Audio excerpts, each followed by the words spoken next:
বদরের যুদ্ধে আল্লাহ রসুল কয়েকশো সাহাবীকে নিয়ে যুদ্ধের জন্য প্রস্তুত হচ্ছেন, কিন্তু মনে মনে ভাবছেন ওদিকে হাজার হাজার কাফের, এদিকে মাত্র ৩০০-র কিছু বেশি মুসলমান। এই যুদ্ধ সাহাবা একরাম করবে কেমন করে? অস্ত্র শস্ত্র নেই, সাহাবা একরামদের সংখ্যাও কিন্তু অনেক কম।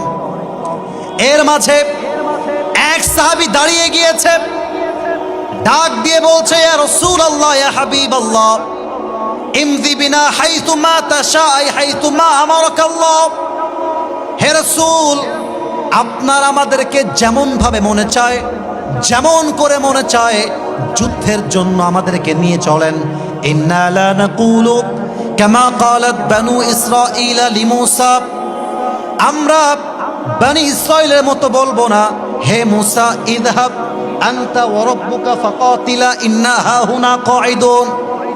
বনি ইসরাঈল মূসাকে বলেছিল, হে মূসা, তুমি আর তোমার রব গিয়ে যুদ্ধ করো, আমরা এখানে বসে আছি, যাও। বল বল নাকুলু ইযহাব আনতা ওয়া রাব্বুকা ফাকাতিলা ইন্না মাআকুমা মুকাতিলুন। আমরা বলবো, হে আল্লাহর রাসূল, আপনি আমাদেরকে নিয়ে চলুন, যতক্ষণ পর্যন্ত এই দুই চোখের পাতা বন্ধ হবে আর খুলবে, আল্লাহর জমিনে আল্লাহর দ্বীনকে বিজয় করবার জন্য বুকের তাজা রক্ত দিয়ে শহীদ হওয়ার জন্য প্রস্তুত আছি আমরা। আল্লাহু আকবার। এই কথা শুনে রসুলের মনটা ভরে গিয়েছে। রসুল বলছে, মাশাআল্লাহ, এ তুমি কেমন কথা বললে আমাকে, আমার বুক তো সাহসে ভরে গিয়েছে। এবার রসুল ঘোষণা দিচ্ছেন, শোনেন শোনেন রসুলের ঘোষণা। এই সাহাবা একরাম, চলো, কুমু বিনা ইলাল জান্নাহ ওয়া জান্নাতিন আরদুহা আস-সামাওয়াতু ওয়াল আরদ। চলো আমার সঙ্গে এমন এক জান্নাতের দিকে, যেই জান্নাতের প্রশস্ততা আকাশ আর জমিনের চাইতে বিশাল। সুবহানাল্লাহ বলবেন না? এই পিচ্চিকে দেখা যায়, খুবই অ্যাক্টিভ, কিন্তু খুবই অ্যাক্টিভ। না না, আমি এটা ওকে দেখাচ্ছি, আমি হাদিসটা বোঝাতে চাই, দ্যাটস মাই পারপাস। এক সাহাবী রসুলের সামনে একটু দূরে বসে আছে। খেজুরের নাম শুনছেন না আপনারা? আরে ভাই, শুনছেন তো আমি জানি, বাট বলেন না, শুনছেন না আপনারা সবাই? ওই সাহাবী রসুলের কথা শুনতেছে, খেজুর চাবাচ্ছে হালকা হালকা করে। এই কথা শুনে লাফ দিয়ে দাঁড়ায় গেছে, বলছে, ইয়া রাসূলুল্লাহ, বাহ বাহ, আই মা আ'তামাহা মিন জান্নাতিন ওয়া আহসানাহা। আপনি কি বললেন? আপনার সঙ্গে আমরা যুদ্ধ করব আল্লাহর জমিনে আল্লাহর দ্বীনকে কায়েম করবার জন্য, আর যদি আমরা বুকের তাজা রক্ত দিয়ে শহীদ হয়ে যাই, তবে আমরা এমন জান্নাত পাবো যেই জান্নাত আকাশ আর জমিনের চাইতে বিশাল। তবে অপেক্ষা কিসের জন্য? অপেক্ষা কিসের জন্য? কাফেরদের সংখ্যা যতই হোক না কেন, ঈমান আমার মধ্যে তাজা ভরপুর আছে, আপনি একবার নিয়ে চলেন, আমার তো জান্নাতে যাওয়ার জন্য শহীদ হওয়ার তারা আর সইছে না, চলেন না, যুদ্ধের জন্য প্রস্তুত হয়ে যায়। সুবহানাল্লাহ বলেন। ঈমান কাকে বলে? ঈমান কাকে বলে? এখন ওই দূর থেকে দুইজন কিশোর, মাজ মুয়াজ, নামটা আমি বললাম, এবার আপনারা বলবেন মাজ এবং, ওরে ভাই একটু কথা কন, মাজ এবং, এই বয়স কত হবে? 8, 9, 10, 11, exactly, you know, like that. আমার একটা বোন আছে, বুশরা, নাম শুনছেন? হয়তো দেখেছেন, কেউ কেউ দেখতে পারেন। কিশোর, 8, 9, 10 বছর বয়স, দৌড় দিয়ে আসছে, এসে বলছে, হে রাসূল, সামিআনা। অ্যাটিটিউড দেখেন, অ্যাটিটিউড।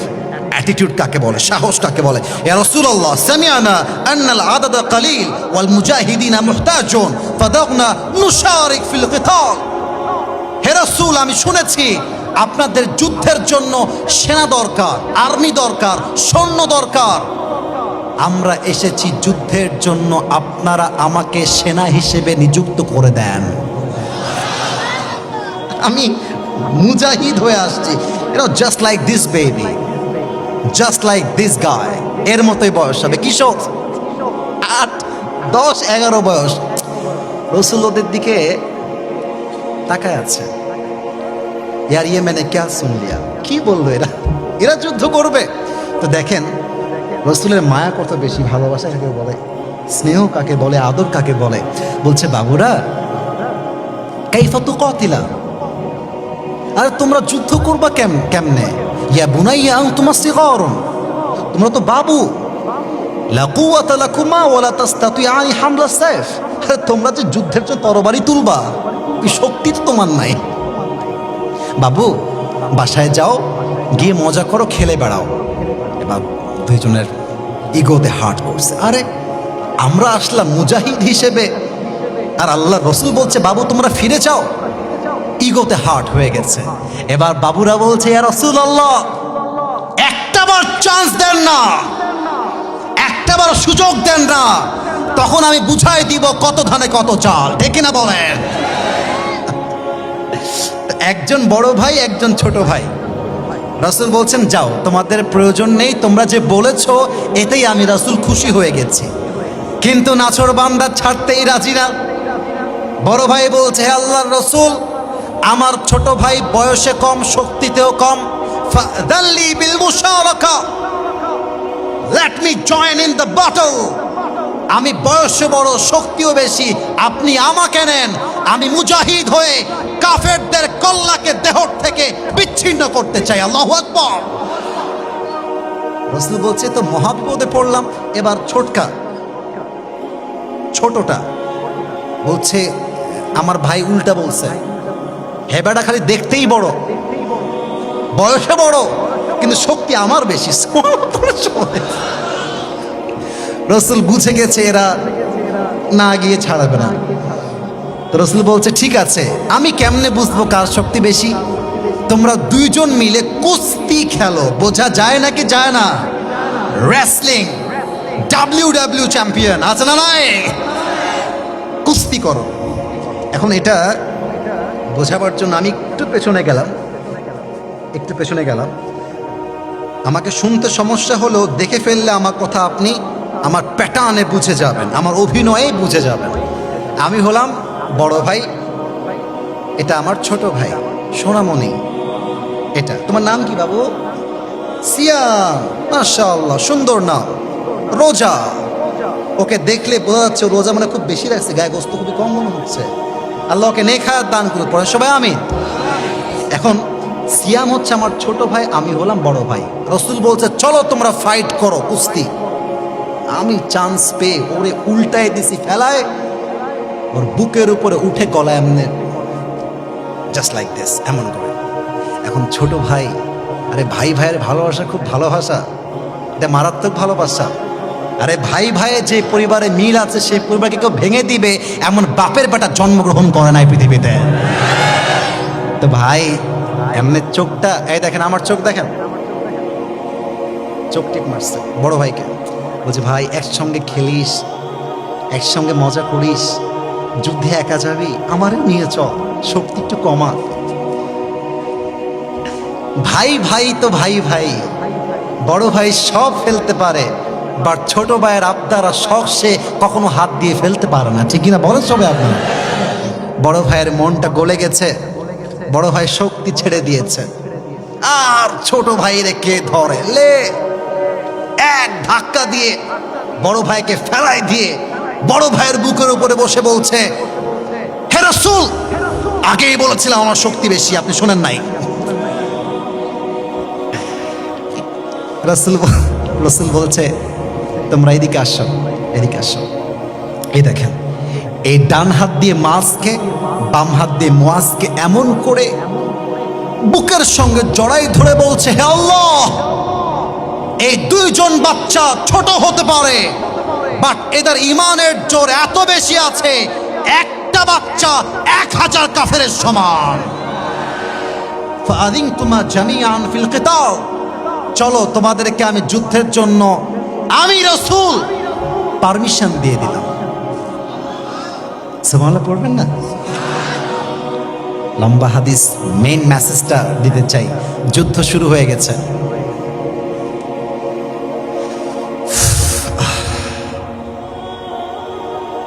উমাইর রাদিয়াল্লাহু তাআলা আনহু, ওই যে মনে আছে খেজুর ফেলে দিয়েছিল, মনে আছে ওই যে জান্নাতের লোভ সামলাইতে পারছিল না, প্রথমে তিনি শহীদ হয়ে গেছেন, তার শহীদি লাশটা পড়ে আছে।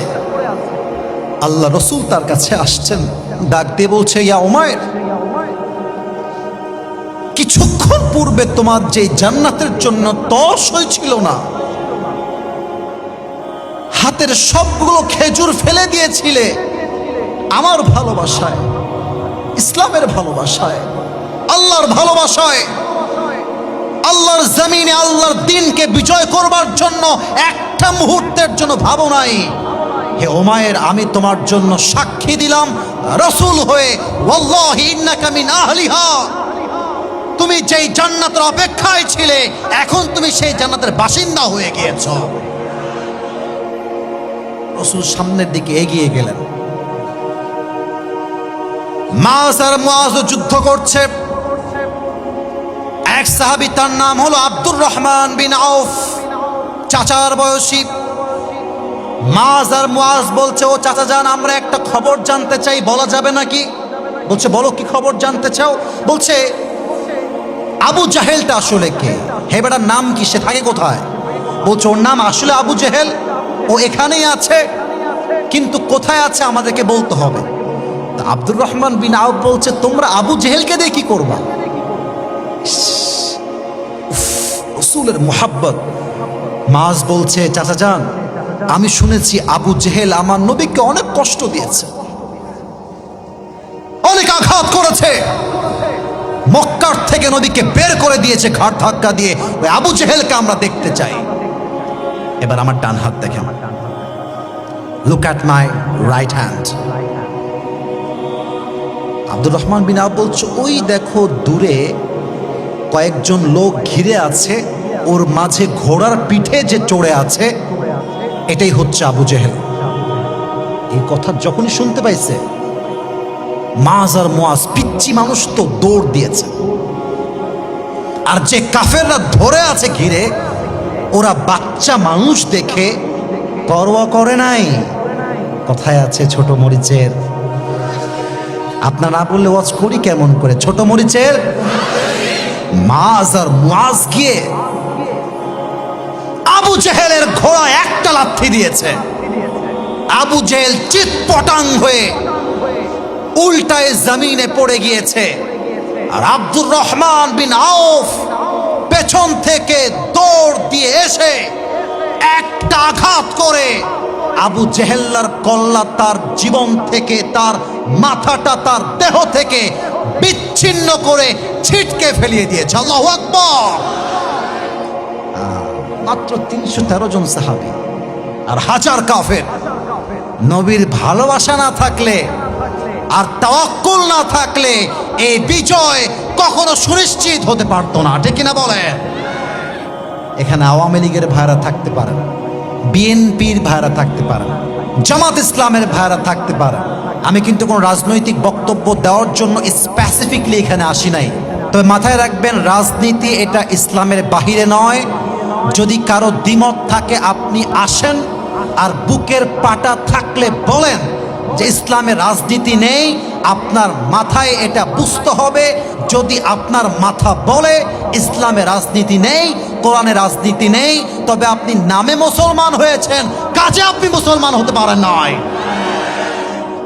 আমার নবী জাস্ট নবী নয়, তিনি রাষ্ট্রনায়ক ছিলেন।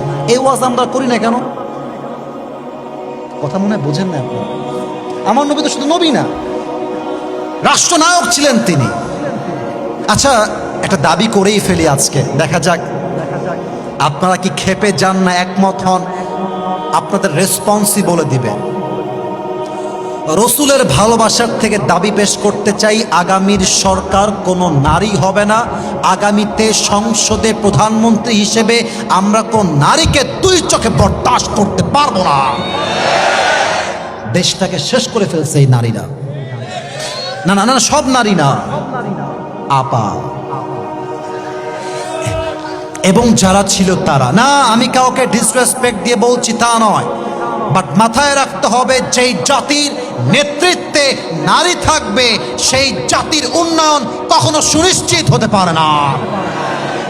2 নাম্বার দাবি, আমরা শুধু পুরুষ চাই তা না। বুঝবেন কিন্তু ভাই, বুঝবেন। খালি হাসি তামাশা ঠিক, আরে বাপরে হুজুরের যে কথা ভাই, এই শব্দে লাভ হবে না। বুঝতে হবে, মানতে হবে, আগামীর রাষ্ট্র ইসলামের রাষ্ট্র করতে হবে। আমরা এমন একজন পুরুষকে ক্ষমতার চেয়ারে দেখতে চাই, যে পুরুষ এমন এক যোগ্যতা সম্পন্ন ব্যক্তি হবে। আমার দেশের প্রধানমন্ত্রী চাইলে জাতীয় সংসদে দাঁড়িয়ে দেশের পক্ষে যেমন বক্তব্য দিবে, আমার দেশের প্রধানমন্ত্রী চাইলে জাতীয় মসজিদ বাইতুল মুকাররমে দাঁড়িয়ে জুমার খুতবা দেওয়ার যোগ্যতাও রাখবে। এই যদি হয় দেশের প্রধানমন্ত্রী, সুদ গায়েব হয়ে যাবে, ঘুষ গায়েব হয়ে যাবে, জেনা দূর হয়ে যাবে, নেশা দূর হয়ে যাবে, টেন্ডারবাজি বন্ধ হবে, চাঁদাবাজি বন্ধ হবে, চুরি বন্ধ হবে, পুরো বাংলাদেশটাই হবে মদিনার ইসলাম। ঠিক কিনা বলে? অতএব যা স্লোগান দিলেই কাজ হবে না, নবীর ভালোবাসায় স্লোগান তুলতে হবে, নবীর ভালোবাসায় যুদ্ধের জন্য নামতে হবে। আগামীর ভোট পাবে তারা যারা ইসলামের রাজ কায়েম করতে চাইবে। ঠিক কিনা বলেন?